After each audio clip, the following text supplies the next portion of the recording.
Imagine this. You're 16, standing in a high school hallway watching a transfer student get shoved against the lockers by the most popular kids in school. Everyone else walks by, pretending not to see, but you step forward. You tell them to stop. You reach out your hand and help him up. 7 years later, you're struggling to keep your family's bookstore from closing, drowning in debt, with nowhere left to turn. Then a man walks through your door. Tall, impeccable suit, eyes that recognize you instantly. He's not the scared boy you saved anymore. He's the CEO of Korea's largest publishing conglomerate, and he's come back with one purpose: to repay the debt he's owed you for 7 years. But protection comes with a price, and his world is more dangerous than you ever imagined. Hit that subscribe button if you're ready for the ride. Subscribe for more intense stories like this. And let's dive into the story right now. Zara Mitchell was 16 when she made the decision that would change her life. It was October 2016. Third period had just ended, and the hallways of Lincoln High in Portland were packed with students rushing to their next class. Zara was at her locker gathering books for AP English when she heard the commotion. "Go back to where you came from. We don't want you here, freak!" She turned to see a crowd gathering near the science wing. Through the gaps between bodies, she spotted him, a Korean boy, maybe 17, pressed against the lockers by 3 of the school's star athletes. His books were scattered on the floor, his glasses sat crooked on his face, and his expression was carefully blank, like he'd learned to hide pain behind indifference. The transfer student. She'd heard about him, Kang Min-ho. He'd arrived 2 weeks ago from Seoul, spoke limited English, and kept to himself. The popular kids had decided he was an easy target. Everyone walked past. Some filmed on their phones. Others laughed. No one intervened. Zara's hands clenched around her textbook. She'd been that kid once, the scholarship student in a school full of rich kids, the black girl who didn't fit their aesthetic, the one they ignored or mocked depending on their mood. She knew what it felt like to be invisible, or worse, to be seen only as a target. She dropped her books and pushed through the crowd. "Leave him alone," she said loudly, stepping between Min-ho and his attackers. The lead bully, Tyler Krantz, quarterback, 6'3" and used to getting his way, sneered at her. "What are you, his bodyguard? Move, Mitchell." "No." Zara stood her ground, heart hammering. 3-on-1 isn't a fair fight. You want to prove how tough you are? Try me instead. Tyler laughed. "You're joking." "Do I look like I'm joking?" A teacher's voice cut through the tension. "What's going on here?" The crowd dispersed instantly. Tyler and his friends melted away, muttering threats. The teacher, Mr. Stevens, gave Zara a warning look but didn't pursue it. He never did. Tyler's father donated too much money to the school. Zara turned to the Korean boy. He was gathering his books with shaking hands, avoiding eye contact. She knelt down to help. "Are you okay?" she asked softly. He looked up, and for the first time, she really saw his face. Sharp cheekbones, dark eyes that held intelligence, and something deeper. Hurt, maybe, or loneliness. His English was heavily accented when he finally spoke. You did not have to do that." "Yeah, I did." Zara handed him his textbooks. "I'm Zara Mitchell." He took the books carefully, as if the gesture meant more than she realized. "Kang Min-ho, but Min-ho is fine." "Nice to meet you, Min-ho." She smiled. "Welcome to Lincoln High. It's not all terrible, I promise." For the first time, he smiled back, small, uncertain, but genuine. "Thank you, Zara Mitchell." That was how it started. Over the next 6 months, Zara became Min-ho's anchor in a hostile world. She sat with him at lunch when no one else would. She helped him with English homework, patiently correcting pronunciation and explaining idioms he found baffling.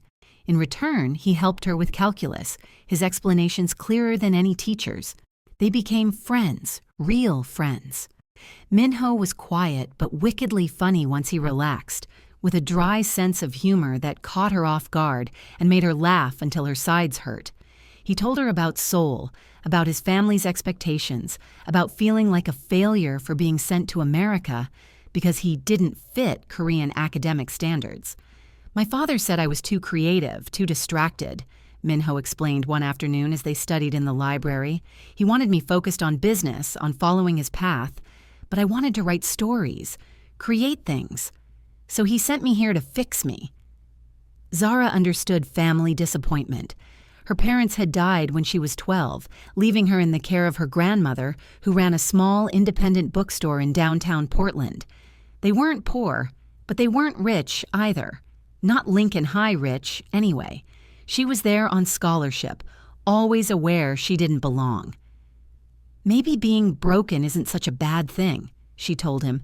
"Maybe we're just built different." Minho's eyes met hers. "I am glad I am built differently if it means I get to know you." The bullying didn't stop immediately, but it lessened. Zara's presence created a shield.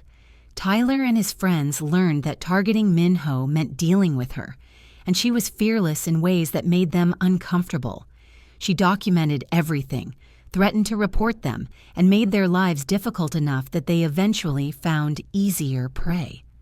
By the end of the school year, Minho's English had improved dramatically. He smiled more. He even made a few other friends, though Zara remained his closest. "You saved me," he told her on the last day of junior year, sitting on the hood of her beat-up Honda in the parking lot. "Not just from them, from disappearing." Zara bumped his shoulder with hers. "You would have been fine." "No." His voice was serious. I was thinking of very dark things before you helped me. You gave me a reason to stay." The weight of that confession settled between them. Zara took his hand, squeezing gently. "I'm glad you stayed." Their senior year was better. Minho thrived academically, his creative writing catching the attention of teachers and literary magazines. Zara got accepted to Portland State University with a full scholarship. They made plans to stay in touch, to remain friends even as life pulled them in different directions. Then, 2 weeks before graduation, everything changed. Minho's father died suddenly, a heart attack in his Seoul office. Minho got the call during lunch. Zara watched the color drain from his face as he listened to his mother's broken Korean on the other end. "I have to go back," he told Zara that night, sitting in her grandmother's bookstore after hours. "The funeral, the business. My family needs me."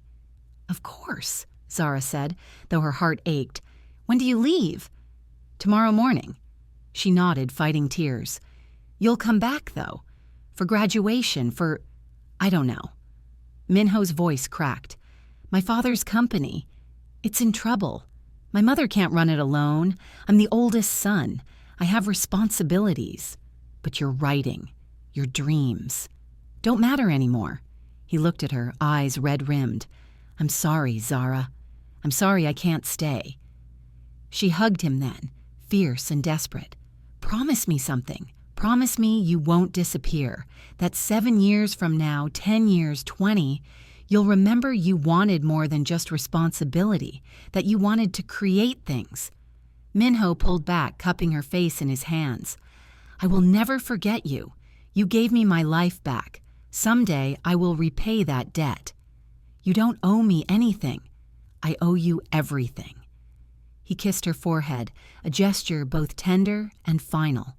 Then he was gone. Zara graduated without him. She went to college, threw herself into English literature and creative writing, tried to build the life she'd planned, but a part of her remained stuck in that moment, watching Minho walk away, wondering if she'd ever see him again. 7 years passed. Zara was now 23, working double shifts between her grandmother's bookstore and a coffee shop downtown, drowning in student loans and watching everything she loved crumble. Her grandmother, Mama Rose, had suffered a stroke 6 months ago. The medical bills were crushing. The bookstore, Mitchell's Books, a Portland institution for 30 years, was hemorrhaging money. Big chains and online retailers had eaten away their customer base. Rent in the Pearl District had tripled. They were 3 months behind on payments, and the landlord was threatening eviction. Zara had tried everything: crowdfunding campaigns, small business loans that got denied, event hosting, and book clubs that barely broke even. Nothing worked. "Baby girl," Mama Rose said from her wheelchair, voice still slurred from the stroke, "maybe it's time to let it go." "No." Zara was restocking shelves, movements sharp with frustration. "This store is your legacy, your dream. I'm not giving up." "Sometimes love means knowing when to release something," her grandmother said gently. Zara's eyes burned, but she didn't cry. She'd learned not to. Crying didn't pay bills. That afternoon, a man walked into Mitchell's books. He was Korean, late 20s, wearing a suit that probably cost more than Zara's car. Tall, maybe 6'1", with sharp features, dark hair styled perfectly, and eyes that swept the store with calculating intensity. Two people followed him, a woman in a blazer carrying a tablet and a man built like a bodyguard.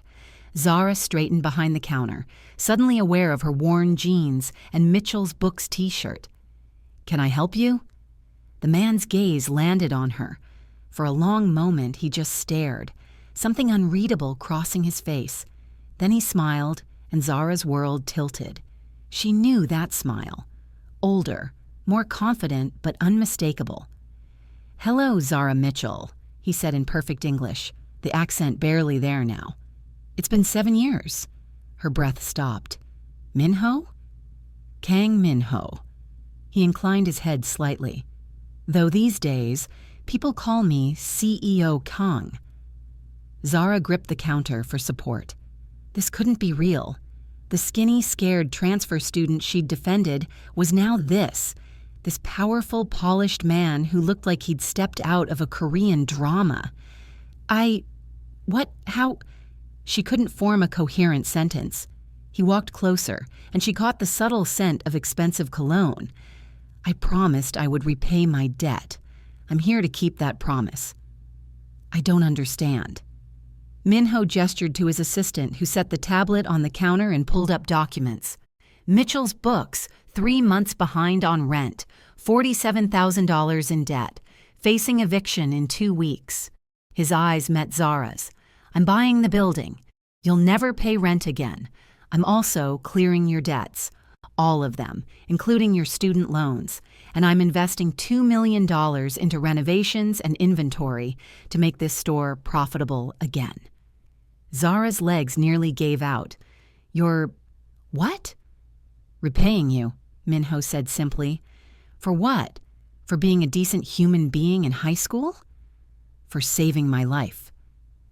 The words hung between them, heavy with 7 years of distance and debt. "Minho, I can't accept." "You can. You will." His voice held the authority of someone used to being obeyed. "I've spent 7 years building my father's company into one of Korea's largest publishing conglomerates. I have more money than I could spend in 10 lifetimes. And I've spent every one of those 7 years remembering the girl who stood between me and people who wanted to destroy me, who made me feel human when I wanted to disappear." Tears burned Zara's eyes. "You don't owe me this much." "I owe you everything," Minho repeated, echoing his words from 7 years ago. "And I always pay my debts." Behind them, Mama Rose wheeled herself out from the back office. Her eyes widened. "Lord have mercy. Is that the skinny Korean boy Zara used to tutor?" Minho turned, bowing respectfully. "Mrs. Mitchell, it's an honor to see you again. I'm sorry about your health." "Well, you certainly grew up nice," Mama Rose said, eyeing him appreciatively. Then her gaze sharpened. "But baby, we can't take charity." "It's not charity. It's an investment." Minho pulled out business cards, handing one to Zara. "Kang Publishing is expanding into the American market. I want Mitchell's Books to be our flagship independent partner. You'll host our author events, carry our titles, collaborate on community programs. In exchange, I provide funding and resources." Zara stared at the card. Kang Min-ho, CEO, Kang Publishing International. This is insane. This is business." But his eyes were soft when they met hers. And it's a second chance for both of us. You gave me one 7 years ago. Let me return the favor." Mama Rose wheeled closer, studying Minho with the shrewdness that had kept her in business for 3 decades. "What's the catch?" Minho smiled slightly. "No catch, just one request." He looked at Zara. "I need someone I trust to manage the American partnership, someone who understands books, community, and authenticity. I want you to be my Director of Community Relations for Kang Publishing's U.S. division." Zara's head spun. "I'm not qualified." "You have an English degree, years of bookstore experience, and a passion for storytelling. You're exactly qualified." He paused.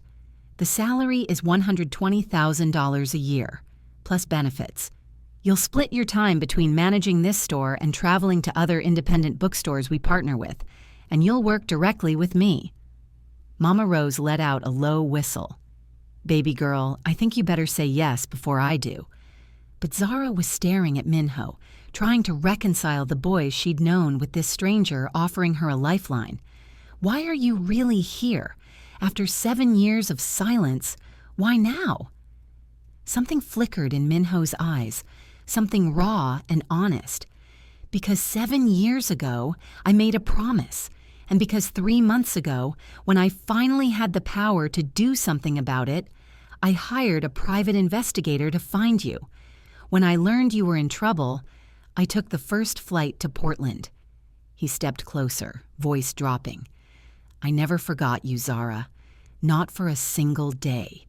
You were the only light in the darkest time of my life. So when I heard you needed help, there was nowhere else I was going to be." Zara's chest tightened. "Minho?" "Say yes," he said softly. "Please. Let me do this." She looked at her grandmother, who nodded encouragingly.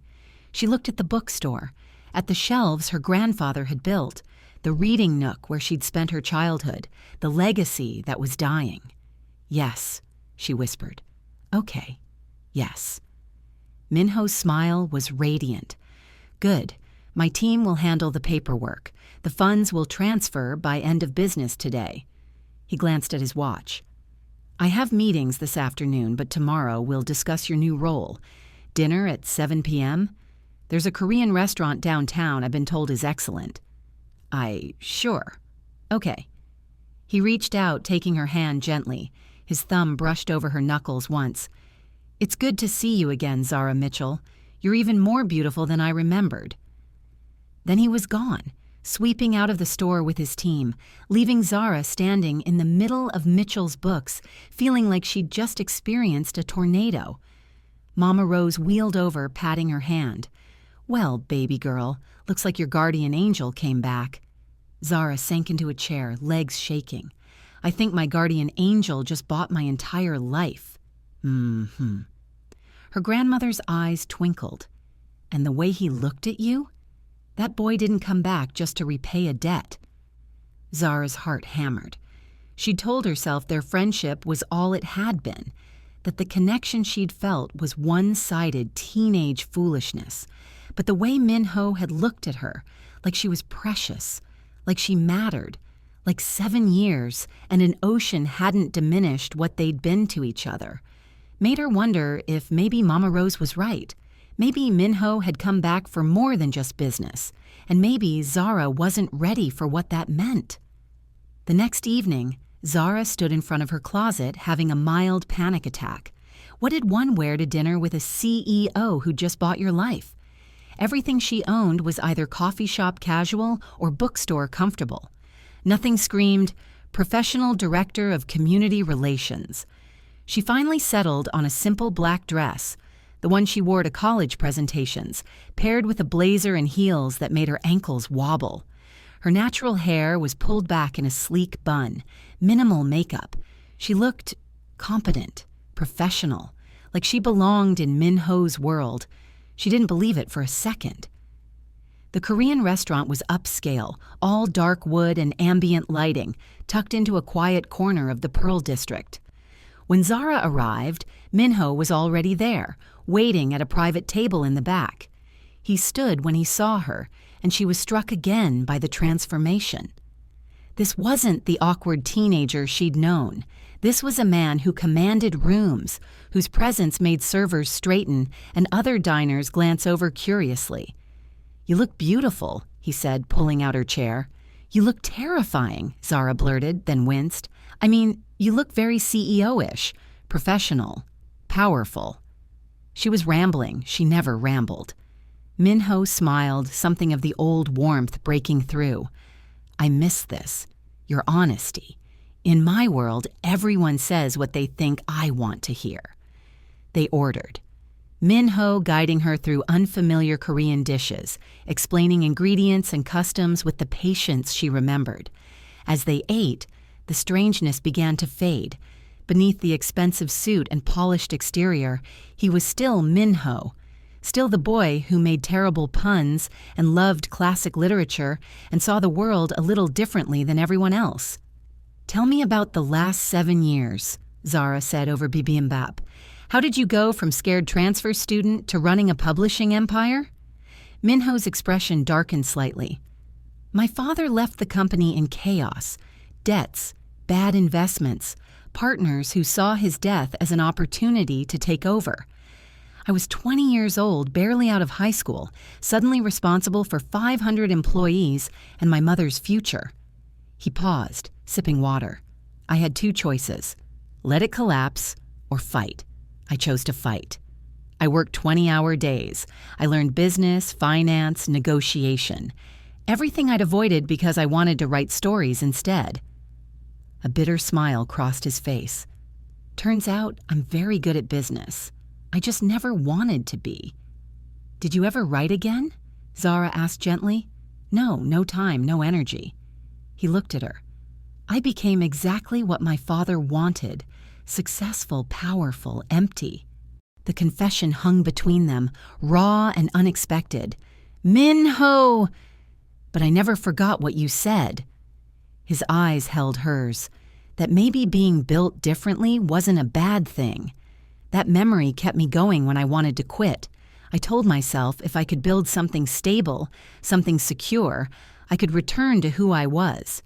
I could find that version of myself again. "Is that why you came back?" Zara asked softly. "Not just for me, but for you?" "Maybe." He smiled, self-deprecating. "Or maybe I just needed an excuse to see the only person who ever made me feel like I mattered for who I was, not what I could provide." Zara's heart ached. She reached across the table, covering his hand with hers. "You mattered then. You matter now. The empire and power, that's impressive. But it's not what made you worth knowing." Minho stared at their joined hands. When he looked up, his eyes were suspiciously bright. "I want to offer you something beyond the job." "What?" "Partnership. Real partnership. Help me build something that matters. Not just profit margins, but stories that change lives. Books that give hope. Programs that support communities like yours." His grip tightened. "You have vision and heart. I have resources and reach. Together we could create something extraordinary." Zara felt the pull of it. The dream she'd put aside to survive, suddenly within reach again. "I don't know if I can do this. I'm not a businesswoman. I'm just—" "You're Zara Mitchell, the girl who stood between me and people who wanted to break me, who taught me English using comic books because she knew I'd pay attention, who made me believe I could survive." His voice dropped. "You're extraordinary. You just don't see it yet." The intensity in his gaze made her breathless. This wasn't just business. This was something deeper, something 7 years in the making. "Okay," she whispered. "I'll try, but Minho, I need you to be honest with me. Is this really just about repaying a debt?" He was silent for a long moment. Then he said, "No, it stopped being about debt the moment I saw you again and realized 7 years hadn't changed how I feel." "How you feel?" "About you." He didn't look away. "I'm not asking for anything. I know you might not feel the same, but I needed you to know. I came back to Portland for you. The business, the investment, the job, those are real. But the real reason I'm here is because I've spent 7 years wondering if the girl who saved me might still be there. And if maybe, possibly, she'd give me a chance to be more than the scared boy she rescued. Zara's breath caught. She thought of teenage Minho, shy and sweet, and always looking at her like she'd hung the moon. She thought of the letters he'd written that first year, emails that grew less frequent as business consumed him, until they stopped altogether, and she'd convinced herself she'd imagined the connection. But he'd never forgotten. He'd been building an empire so he could come back and save her the way she'd saved him. "I don't know what this is," she admitted, "but I'd like to find out." Minho's smile was sunrise bright. "That's all I'm asking." They talked until the restaurant closed, catching up on 7 years, rebuilding the foundation of friendship that had never truly disappeared. When Minho walked her to her car, he pressed a gentle kiss to her temple, the same gesture from 7 years ago. "Thank you," he murmured, "for giving me a second chance." Zara drove home with her heart racing, Mama Rose's knowing smile waiting for her when she arrived. "That boy's in love with you," her grandmother announced. "We're just reconnecting." "Baby girl, I didn't survive 73 years by being blind. That man crossed an ocean for you." Zara collapsed on the couch. "It's too fast, too much. A week ago I was drowning in debt, and now you're being rescued by someone who cares about you. Why is that so hard to accept?" Because she'd learned early that good things didn't last, that people left, that relying on anyone but herself was dangerous. But Minho had come back. Against all odds, across 7 years and half a world, he'd come back. Maybe some promises were worth keeping after all. The next 6 weeks transformed Zara's life. True to his word, Minho cleared Mitchell's debts, bought the building, and invested in renovations that turned the tired bookstore into something beautiful. New shelving, comfortable seating areas, a coffee bar, updated lighting that made the space warm and inviting. Local artists painted a mural on the back wall, a celebration of Portland's literary history. The store reopened to crowds. Kang Publishing's author events drew hundreds. Zara's community programs, writing workshops for underprivileged teens, book clubs for seniors, literacy initiatives became the heart of Portland's literary scene. And through it all, Minho was there. He flew back and forth between Seoul and Portland, but when he was in town, he spent hours at Mitchell's books. Not as CEO, but as the boy who'd loved stories. He'd sit in the corner reading, occasionally looking up to catch Zara's eye and smile. They fell into an easy rhythm, dinners after work, late-night calls when he was in Seoul and couldn't sleep, slow-building intimacy that felt both familiar and brand new. Zara was falling for him. She could admit it now. Not the memory of teenage Minho, but this version. Brilliant and driven, yet still capable of terrible puns and getting genuinely excited about finding a first edition Bradbury. But doubt lingered. "What if this is gratitude?" she asked Mama Rose one evening. "What if he thinks he owes me? And once that debt feels paid, he leaves again?" Her grandmother gave her a long look. "Or what if a good man loves you and you're too scared to believe it?"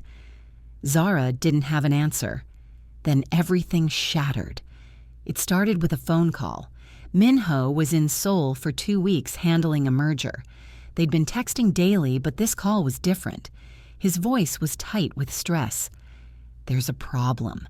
A competitor found out about our U.S. expansion. They're trying to sabotage it." "How?" "They're targeting you." Zara's blood ran cold. "What does that mean?" "Articles. Social media campaigns. They're digging up anything they can find. Your financial struggles, your grandmother's medical bills. They're framing our partnership as improper, suggesting you're using personal connections for profit." His voice hardened. "They're trying to destroy your reputation to get to me." Zara sank into a chair. "Can they do that?" "They're already doing it. My team is working to contain it, but Zara..." He paused.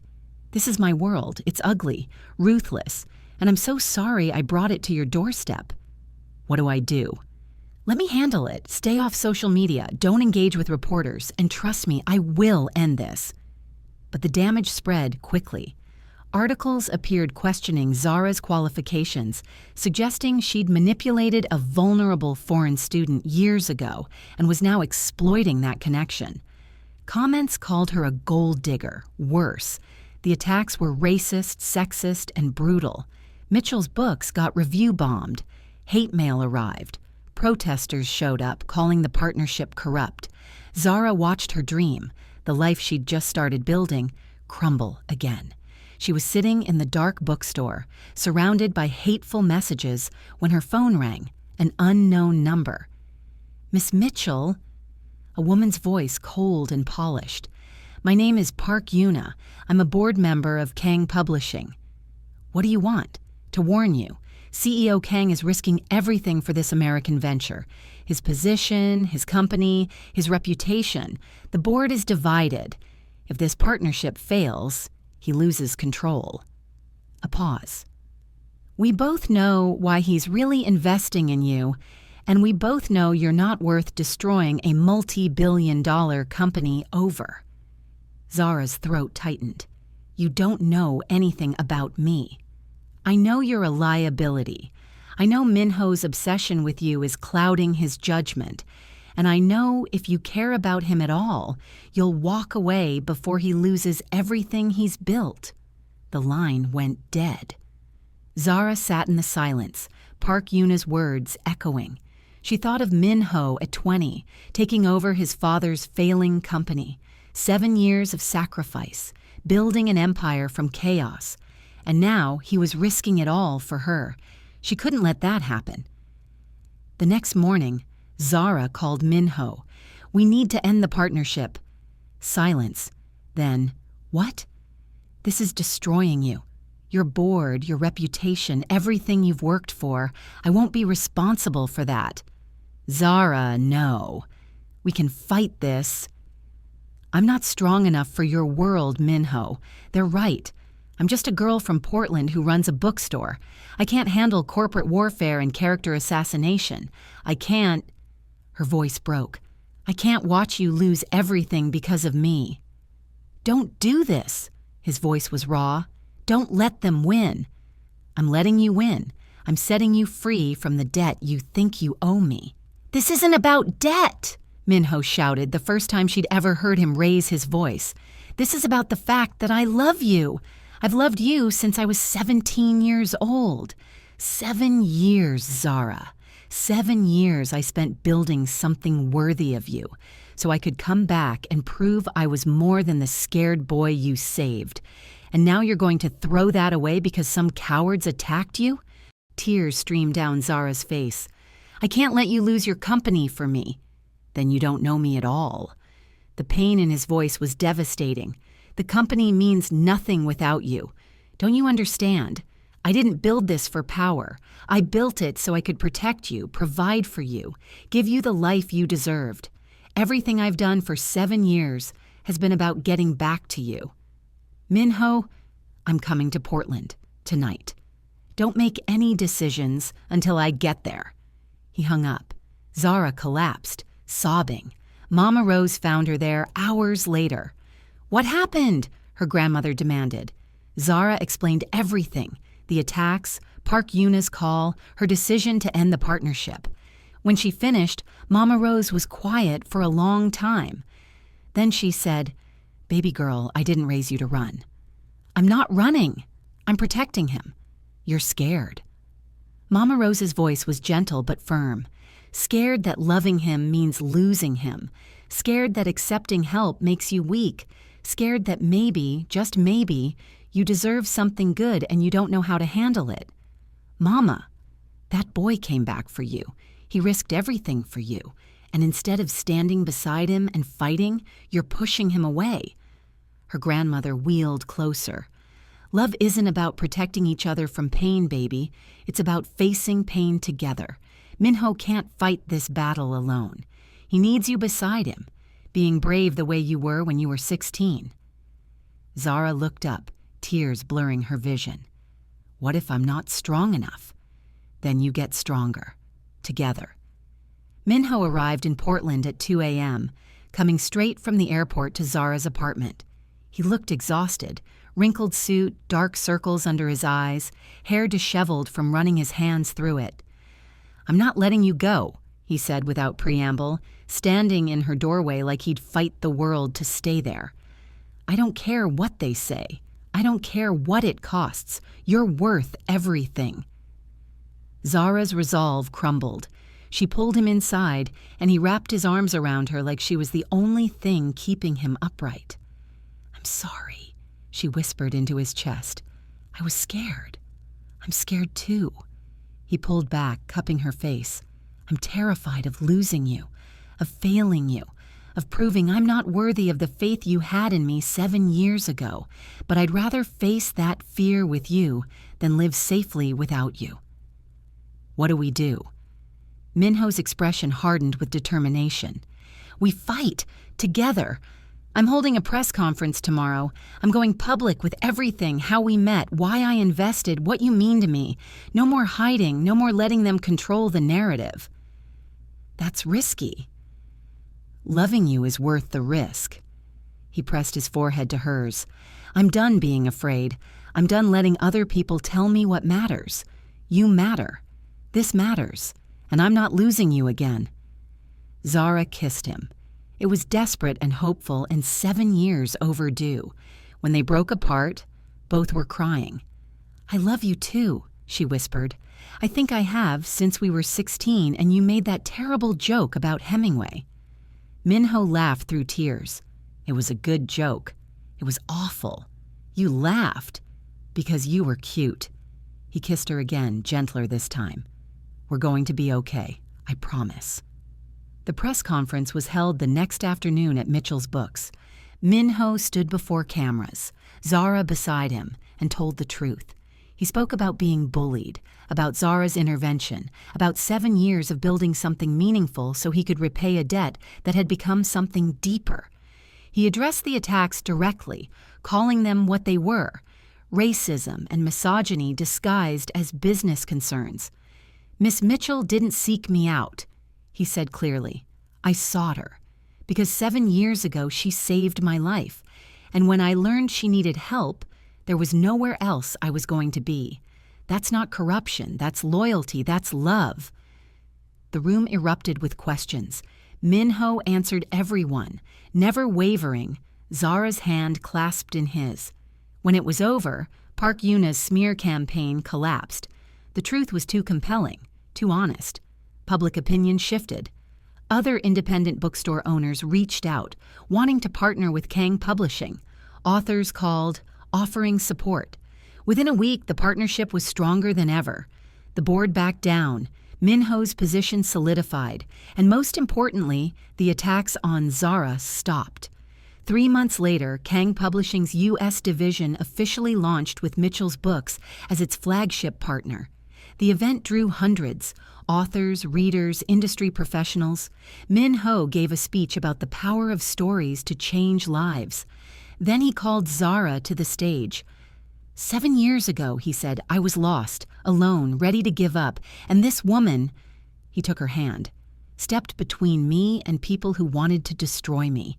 She didn't know me, she had nothing to gain. She just saw someone who needed help and refused to walk away. He turned to face her fully. You taught me that courage isn't about being fearless. It's about being terrified and helping anyway. You showed me what real strength looks like, and you gave me a reason to become someone worthy of that gift. Then, in front of everyone, Minho dropped to one knee. Zara's hands flew to her mouth. I know this is fast, he said, pulling out a small velvet box. But I've loved you for 7 years. I've built empires to be worthy of you, and I don't want to waste another day not being yours completely. He opened the box, revealing a simple diamond ring. Zara Mitchell, will you marry me? She was crying, laughing, nodding before he finished. Yes, of course, yes. The crowd erupted in applause as Min Ho slid the ring on her finger and kissed her, 7 years of longing and love finally coming full circle. 1 year later, they married in a small ceremony at Mitchell's Books, surrounded by books and love and the community they'd built together. Mama Rose officiated, beaming from her wheelchair. Kang Publishing thrived under their joint leadership, Min Ho handling the business, Zara managing the heart. They launched programs for underprivileged writers, funded literacy initiatives, and built a network of independent bookstores that became literary sanctuaries in communities across America. And every year, on the anniversary of the day they met, Min Ho and Zara returned to Lincoln High. They spoke to students about bullying, about kindness, about how one moment of courage could change 2 lives forever. "I was saved by a girl who saw me when no one else did," Min Ho would tell them, "and I spent 7 years becoming someone who could save her back. That's what love is, seeing each other, saving each other, building something together that's stronger than what either of you could create alone." Zara would add, standing beside her husband, "And sometimes the scared kid you help becomes the person who helps you. So be kind. You never know whose life you're changing." They'd walk out hand in hand, past the lockers where it all began, proof that some debts were worth 7 years of waiting, that some promises were worth keeping, and that the girl who saved a bullied transfer student had saved herself in the process, because he came back and showed her she was worth crossing oceans for. Hi, lovely viewers. Thanks for watching till the end. Please don't forget to like, subscribe, share, and click on the notification bell for more exciting stories. Do you think Zara should have walked away to protect Min Ho, or was she right to fight beside him? Would you wait 7 years for someone who saved you? Please drop your speculations and expectations in the comments below. Thank you.